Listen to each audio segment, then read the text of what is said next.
For this video magpa-fiber tayo ng motorcycle fairings.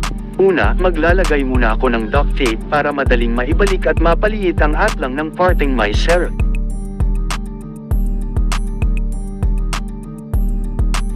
Maghahalo na tayo ng epoxy resin sa ating fiber matting. Ang ratio ko ay 1:0.2 para matagal matuyo o tumigas ang ating mixture, lalo na at mainit ang panahon. Para ng mixture ang area na ipa-fiber kasunod ang paglagay ng paunti-unting fiber matting. Paulit-ulit lang hanggang 5 layer para sa kalidad na matibay. Siguraduhing malinis at may scratches ang parteng ipa-fiber para dungkit na maayos. Salamat.